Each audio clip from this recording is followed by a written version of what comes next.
बेटे के बारे में है। अपना हीरो वहाँ पे कुछ नहीं समझ पाता और आगे कहता है अच्छा तो हमारे बेटे को क्या हुआ है। लेकिन तभी दोस्तों जब वहाँ पे वो अपने बेटे के बारे में सुनता है तो कंट्रोल खो देता है और सीधे कियान फेंजियो के मुंह के ऊपर जितनी भी चाय पी थी सारी की सारी प्रेशर से थूक देता है। फिर घबराते हुए चिल्ला के कहता है तुमने अभी क्या कहा, हमारा बेटा, ये कैसे हो सकता है। यून फेंग के इस तरह से मुंह पे थूके जाने के बाद में भी कियान फेंजियो नॉर्मल होके कहती है तुम्हें इस समय शांत होने की जरूरत है। लेकिन तभी अपना हीरो उसी मेज के ऊपर हाथ मारते हुए कहता है क्या बकवास कर रही हो तुम, क्या तुम मेरे साथ में यहाँ पर मजाक कर रही हो। तुमने और मैंने बहुत बार लड़ाई करी है लेकिन हमारे बीच में कोई रिश्ता या कोई भी फीलिंग नहीं रही है। ये कैसे हो सकता है कि हमारा बेटा हो। लेकिन तभी अपने हीरो के मन में अपने उसी कल्टीवेशन वाले बाजाबाजी के टाइम का ट्रिगर होता है और वहाँ पे शॉक्ड होते हुए कहता है क्या तुम उसी बेकार चीज के बारे में बात कर रही हो जो मैंने तुम्हारे लिए करी थी वहाँ पे। उसको इतना हैरान होते हुए देखकर कियान फेंजियो उससे कहती है हाँ बिल्कुल, मैंने बस वहाँ पर तुम्हारा डिटॉक्सिफिकेशन के बहाने बस इस्तेमाल किया था। और इस बात को सुनने के बाद तो अपने हीरो को बहुत बड़ा झटका लगता है। फिर वहाँ पे वो बुरी तरह चिल्लाते हुए कहता है आखिरकार मैं इतने समय से इंतजार कर रहा था और तुमने आज इस चीज को एक्सेप्ट कर लिया। उन सभी लड़ाइयों के दौरान जो हमने साथ में लड़ी तुमने मेरे साथ में ऐसा व्यवहार किया जैसे कुछ भी नहीं हुआ हो। यहाँ तक कि मुझे ये भी सोचने के लिए मजबूर होना पड़ा कि वो जो कुछ भी हुआ वो सिर्फ मेरा भ्रम था।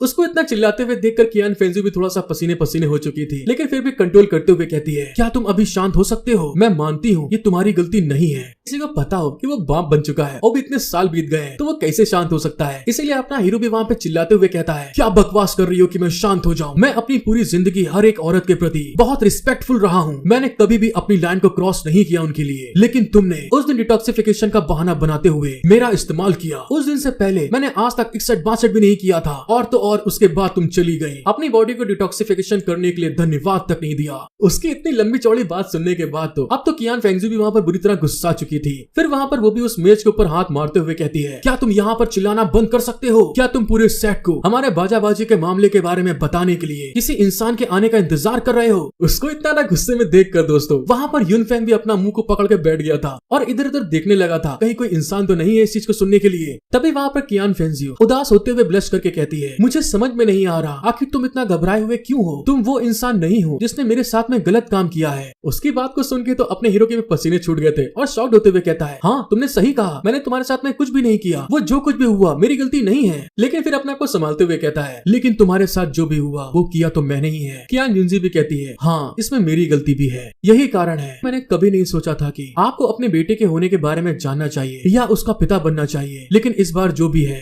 जैसे वो कुछ आगे बोलने वाली थी अपना हीरो चिल्ला के कहता है टॉक टू माई हैंड, यहीं पे रुक जाओ। उसके ऐसे इंटेंस एक्शन को देखकर कियान फेंजियो शॉक्ड होते हुए कहती है आखिर तुम्हारा कहने का क्या मतलब है।